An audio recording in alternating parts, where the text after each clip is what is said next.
겠습니다. 참으로 보배롭고 존귀하신 분이십니다. 이렇게 인사하죠. 네. 하나님 우리를 가리켜서 보배롭고 존귀하다고 말씀하셨습니다. 어느 단체에서나 일꾼을 뽑는 것은 매우 중요합니다. 대통령에서부터 초등학교 반장에 이르기까지 중요하지 않은 선거는 없습니다. 또한 일꾼을 세우는 것이 얼마나 중요한지 모릅니다. 지금 우리나라에서 국무총리를 세우는 게 그토록 어렵습니다. 국무총리로서의 모든 국민들에게 존망을 받을 수 있는 품격과 능력을 갖춘 사람이 그렇게 찾기 어려운 것 같습니다. 오늘은 우리 소망교회가 교회 설립 25주년을 맞이하여서 권사와 안수 집사를 선출하는 주일입니다. 어떤 사람을 뽑아야 할까요? 구약성경과 신약성경을 보면 세 가지의 중요한 기본 원칙이 있습니다. 첫 번째는 자질입니다. 구약성경 출애굽기 28장을 보면 하나님의 종 모세가 1000부장, 100부장, 50부장 그리고 10부장을 세우는 데 있어서 세 가지 기본적인 자질을 말씀합니다.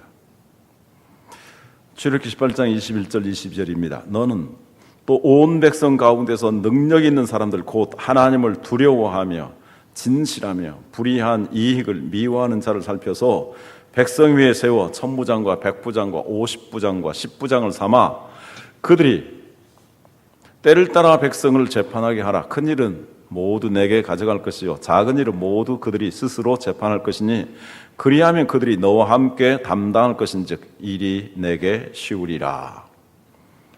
세 가지의 자질, 한마디로 말해서 능력을 갖춘 것이라고 말씀합니다. 우리는 능력하면 어떤 경제적인 그리고 지적인 학업의 그러한 능력을 이야기하기 쉬운데 첫 번째 하나님을 두려워하는 것이다. 정말 하나님을 두려워하는 마음의 태도와 믿음을 갖는 것입니다. 두 번째는 진실하며 하나님과 사람 앞에 진실한 그러한 인격을 가진 사람입니다. 많은 그 추천받은 사람들이 떨어지는 이유 중에 하나가 진실되지 못하기 때문입니다. 그래서 과거에 한 말들이 문제가 되는 경우가 많이 있고 과거와 지금의 행실이 서로 이율 배반이 되었을 때 문제가 일어납니다. 그리고 더러운 이익을 미워하는 것, 금전 문제에 있어서 투명하고 깨끗한 사람이 되어야 된다고 말씀합니다. 우리나라에서도 이러한 지도자들이 세워지면 참 좋겠습니다. 두 번째는 신약성경에 보면은 신약성경 사도행전 6장에 집사를 선출하는 내용이 기록되어 있습니다. 여기서도 세 가지 자질을 말씀하고 있는데 성령이 충만한 사람, 그리고 지혜가 충만한 사람, 믿음이 충만한 사람이라고 말씀합니다. 하나님의 일꾼은 세상의 어떤 능력이 아니라 영적인 일들이기 때문에 성령 충만하여서 지혜와 믿음으로 일해야 된다고 말씀합니다. 그래서 이러한 기본적인 자질을 가진 사람을 우리가 선거해야 합니다. 두 번째 원칙이 있습니다. 선출 방법입니다. 구약성경이나 신약성경이나 참으로 놀라운 것은 일꾼을 선출하는데 성도들이 직접 선출하게 되어 있습니다. 물론 선지자나 사도 이들은 주님이 세우십니다. 그러나 1000부장, 100부장, 50부장, 10부장 그리고 집사들 이러한 분들을 세우는 데 있어서는 성도들이 직접 선출하게 되어 있습니다. 그것은 성도들의 특권이기도 하지만 성도들의 아주 중요한 책임이 있습니다. 대통령을 잘못 뽑으면 그리고 여러 공동체 지도자들을 잘못 뽑으면 그것이 그분들뿐만이 아니라 그 공동체와 그리고 그들의 미래 가운데 아주 안 좋은 영향을 끼치는 것처럼 일꾼을 뽑는 자들이 정말로 바르게 뽑아야 하는 것입니다. 그래서 교회에서 일꾼 선출되어지는 것이 정말 바르게 잘 되어야 합니다. 세 번째 선출하는 목적입니다. 하나님의 공동체에서 일꾼들을 선출하는 1차적인 목적은 하나님께서 세우신 종을 돕기 위해서입니다. 모세가 하는 일이 너무나 많았습니다. 백성들은 피곤했습니다. 모세도 지쳐서 탈진하게 되었습니다. 그것을 본 그의 장인 이드로 제사장이었는데 일꾼을 세우라고 말씀합니다. 그래서 큰 일은 모세 당신이 맡아서 하고 작은 일들은 그들이 받은 직분에 따라서 천부장이면 1000명을, 백부장이면 100명을, 50부장이면 50명을, 10부장은 10명을 이렇게 살피면서 또 지도하고 문제를 해결해 주라고 말씀하고 있습니다. 그래서 모세를 돕기 위해서 하는 것이었습니다. 그러나 궁극적으로는 하나님의 나라와 하나님의 영광을 위해서 하는 것입니다. 그러므로 하나님의 일꾼은 바로 목회자의 동력자가 됩니다. 그리고 더 나아가서 하나님의 일꾼이 됩니다. 그래서 일꾼은 목사의 동력자가 돼야 되고 이제 하나님의 일을 하는 하나님의 일꾼이 되어야 하는 것입니다. 그러면 하나님의 일꾼은 어떠한 사명을 가지고 일해야 되는가? 오늘 사도 바울은 두 가지를 말씀합니다. 자신에 대해서 말씀하면서 우리에게 또한 말씀하고 있는 것입니다. 첫째, 복음의 일꾼이 되라고 말씀합니다. 23절에 같이 읽습니다. 만일 너희가 믿음에 거하고 터 위에 굳게 서서 너희 들은 바 복음의 소망에서 흔들리지 아니하면 그리하리라. 이 복음은 천하 만민에게 전파된 바요 나 바울은 이 복음의 일꾼이 되었노라. 복음은 예수 그리스도를 통해서 우리를 구원하신 복된 소식입니다. 예수 그리스도의 십자가와 부활을 통해서 우리에게 이루어 주신 그 구원과 생명과 소망, 그 기쁜 소식이 바로 복음입니다. 이 복음의 확신 가운데서 흔들리지 않아야 된다고 말씀합니다. 일꾼이 되었어도 이 복음의 확신이 없는 사람은 그 일에 있어서 감사와 감격이 없습니다. 그리고 그 일 안에 있어서 타락할 수 있고 이기적일 수 있고 자기 자신을 내세울 수가 있습니다. 잘못하면 교회의 분열까지도 일어날 수 있는 것입니다. 여러분들에게 묻고 싶습니다. 이 복음에 대해서 확신하시면 아멘으로 화답하시길 바랍니다. 여러분은 예수 그리스도께서 하나님의 아들로 오셨음을 믿으십니까? 우리의 죄를 위하여 십자가에 못 박혀 피 흘려 죽으심으로 우리의 모든 죄를 사하여 주셨음을 믿으십니까? 예수님이 죽음의 권세를 깨뜨리시고 부활하셔서 우리에게 영원한 생명과 소망을 주신 분이심을 믿으십니까? 그리고 예수님은 승천하셔서 지금 하늘 보좌 우편에 하늘과 땅의 권세를 가지고 다스리시는 만왕의 왕이시며 만주의 주이심을 믿으십니까? 그 예수님이 나의 하나님이시며 나의 주님이신 것을 믿으십니까? 예수님께서 마지막 날에 다시 오셔서 산자와 죽은 자를 심판하셔서 우리를 하나님의 나라에 이끌어 주시고 나라로 이끌어 주시고 우리가 주님과 더불어 영원히 왕노릇하게 될 것을 믿으십니까? 마지막으로 예수 그리스도 외에 우리에게 구원을 주실 만한 다른 이름이 없음을 믿으십니까? 교회 중직자가 됐는데도 이 복음의 확신에서 흔들려서 여기 끼웃거리고 저기 끼우리다가 이단에게 붙잡혀서 거기에 종노릇하는 불쌍한 영혼들이 종종 있습니다. 이 복음에서 흔들리지 않길 바랍니다. 더 나아가서 이 복음을 전하는 사람이 되어야 됩니다. 스데반 집사를 보십시오. 빌립 집사를 보십시오. 그들은 집사들이었지만 정말 성경에 대해서 놀라운 확신을 가지고 있었습니다. 구약의 성경을 통해서 예수께서 메시아이시고 그분이 정말 구약 성경에서 약속하신 주님이신 것을 확실하게 증거하고 있습니다. 이 복음을 증거하다가 순교를 당하기까지 했습니다. 스데반은. 빌립 집사는 사마리아 땅에 가가지고 예수 그리스도의 복음을 전하는 그러한 삶을 살았습니다. 하나님의 일꾼으로 세움을 받았는데 복음 전하는 삶을 살지 않는다면 진정한 의미에서 하나님의 일꾼이라고 말할 자격이 없습니다. 정말 나는 복음을 전하는 그러한 삶을 살아가고 있는가? 물론 복음을 전하지만 열매를 거두지 못할 수는 있습니다. 때를 얻든지 못 얻든지 복음을 전해야 될 것입니다. 그러나 일꾼이 되었음에도 불구하고 복음 전하는 삶을 살지 않는다면 진정한 하나님의 일꾼이 아닙니다.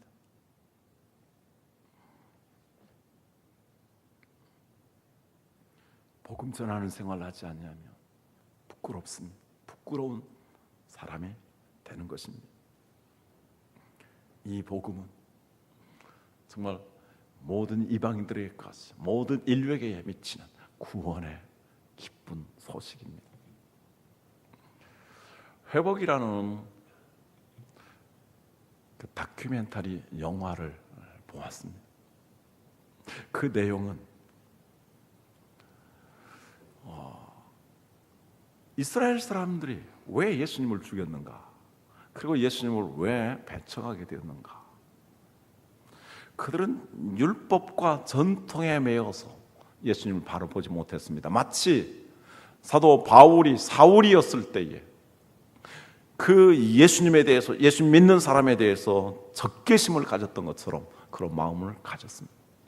그리고 지금도 여전히 그들은 2000년, 아니 3500년 전에 그러한 전통을 이어받아서 율법적으로 신앙생활을 하고 있는 모습을 봅니다. 그리고 자기들만의 메시아를 기대하고 있습니다.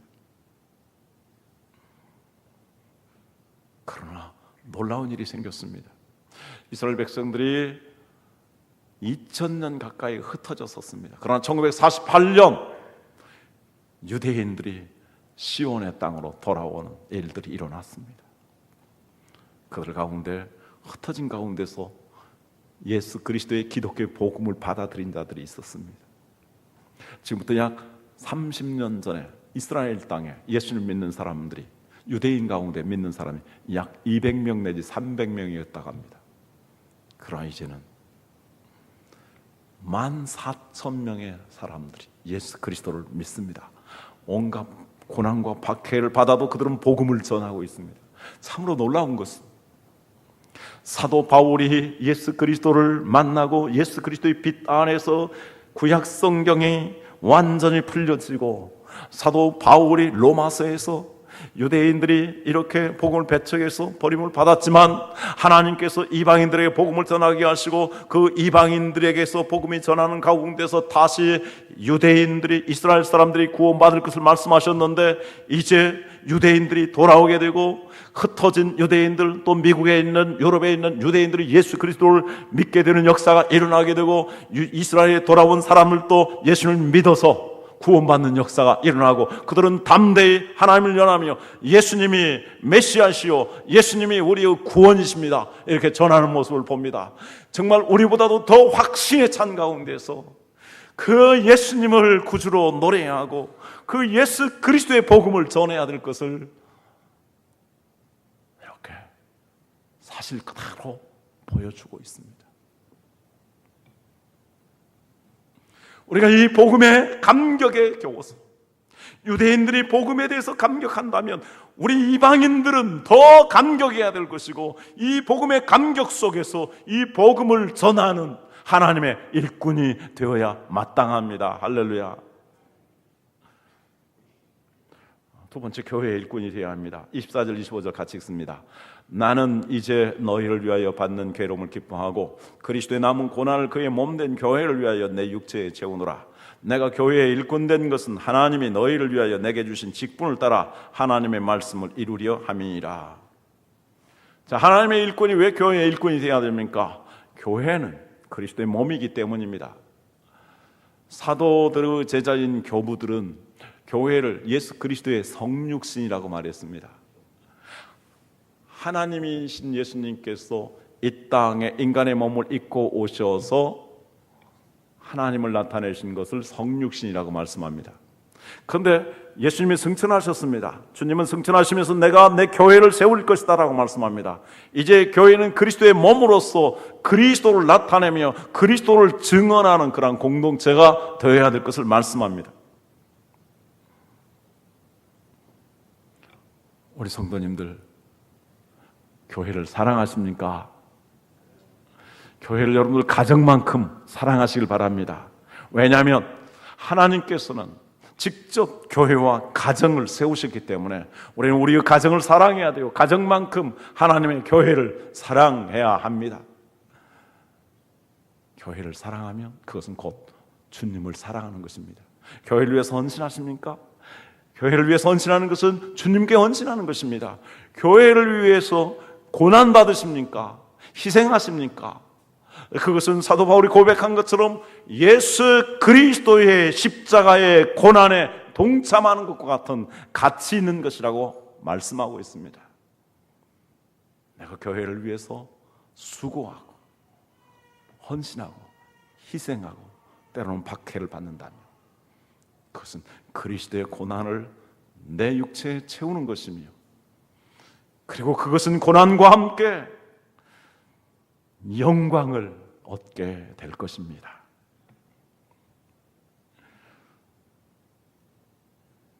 자, 그러면 이제 교회 일꾼이 되어서 이러한 사명을 가지고 일을 해야 되는데 교회에서 무슨 일을 해야 합니까?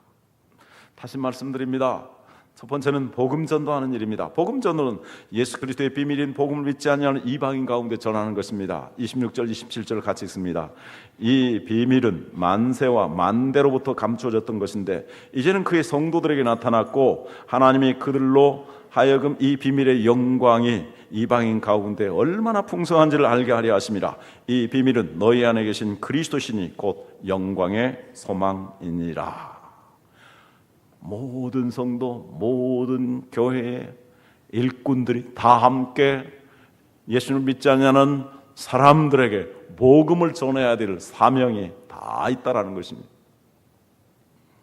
이러한 사명을 감당하기 위해서 우리는 어떻게 합니까? 두 번째로 양육을 받아야 됩니다. 그것은 믿는 자들 그리스도 안에서 완전한 자로 세우는 것입니다. 같이 28절, 29절 읽습니다. 우리가 그를 전파하여 각 사람을 권하고 모든 지혜로 각 사람을 가르치면 각 사람을 그리스도 안에서 완전한 자로 세우려 함이니 이를 위하여 나도 내 속에서 능력으로 역사하시는 이유 역사를 따라 힘을 다하여 수고하노라.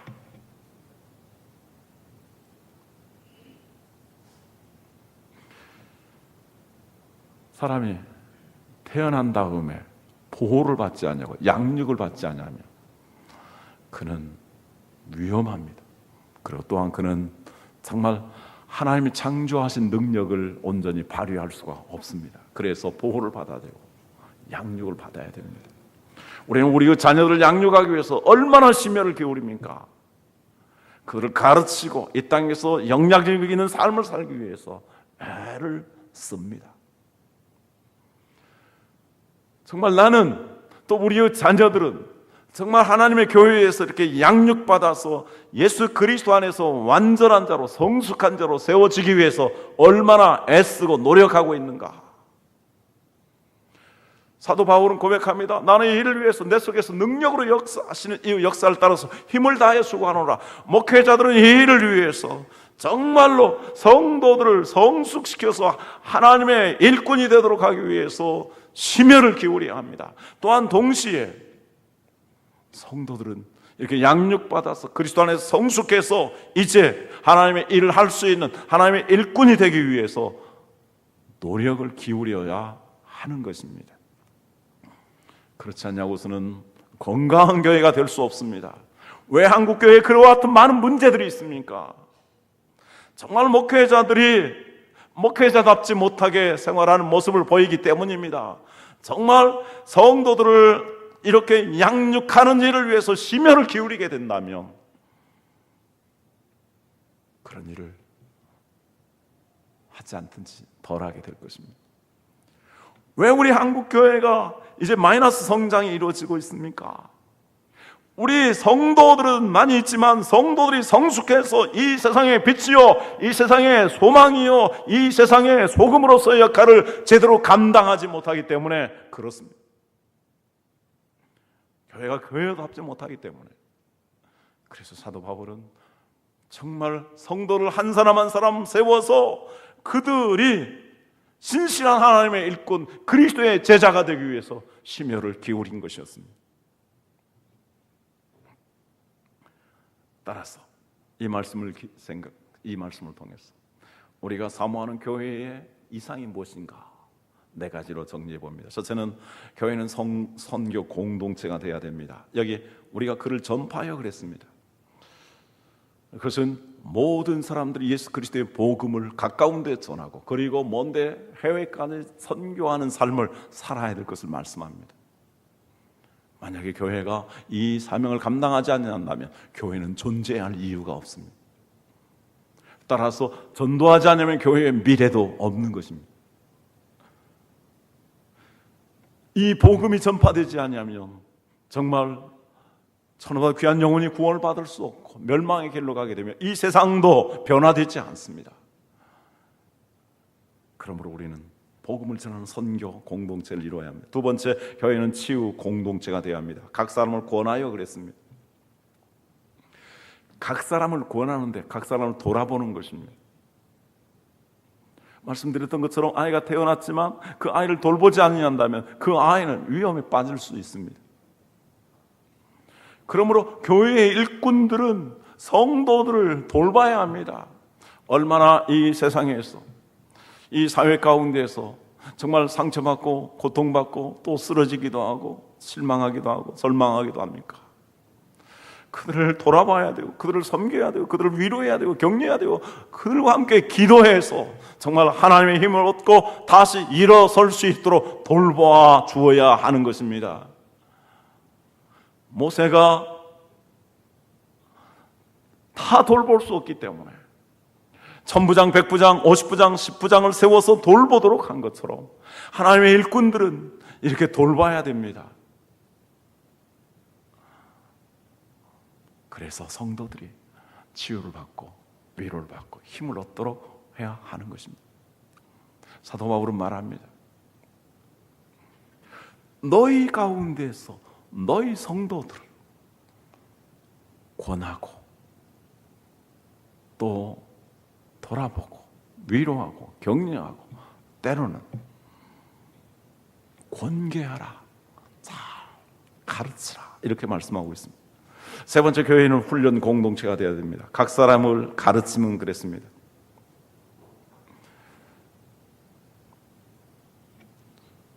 가르침을 받아야 됩니다.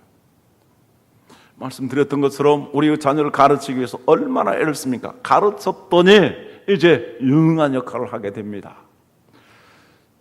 이 세상을 변화시키며 이 세상에 하나님의 나라의 능력을 교회를 통해서 나타내기 위해서는 이 세상을 변화시킬 수 있는 신실한 일꾼들을 교회에서 배출해 놔야 될 것이고 그러한 일꾼들을 배출하기 위해서 교회에는 정말 모든 지혜로 각 사람을 잘 가르칠 수 있어야 합니다. 목회자는 일에 전념해야 되고 성도들은 가르침을 받아야 됩니다. 잘 예수 그리스도의 제자로 가르침을 받아야 됩니다. 그래서 이제 마지막 각 사람을 그리스도 안에서 완전한 자로 세우려 함이니 했습니다. 초대교회 성도들은 거의 모두 다 예수 그리스도의 제자의 수준에 이르러서 제자라 일컬음을 받았습니다. 정말 교회에 오래 다녔는데 나는 예수 그리스도의 제자라고 할 수 있는가? 주님을 닮아가고 있고 주님이 하는 사역을 하고 있는가?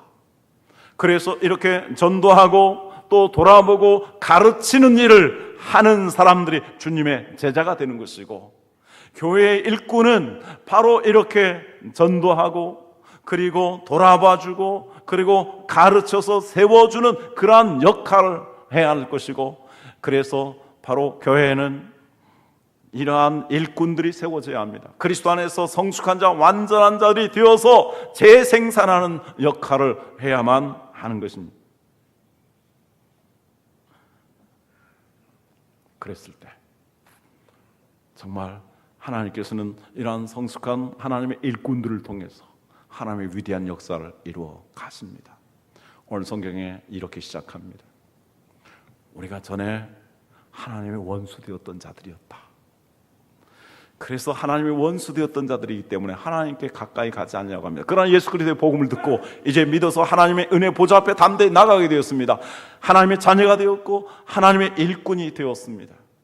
일하기 싫어하는 그러한 성향 가지고 있습니다. 그러나 일하지 아니하면 하나님의 나라의 역사가 일어나지 않습니다. 하나님께서 일하는 자들에게 이러한 수고가 따르지만 하나님께서는 이들을 통해서 생명을 살리고 세상을 변화시키며 이 세상을 하나님의 나라로 만들어가는 위대한 역사를 이루어 가십니다. 그들에게 고난이 있다 할지라도 하나님께서는 그 고난 당한 사람들에게 하나님 나라의 별과 같이 영원토록 비치는 자들이 되도록 만들어 주시고,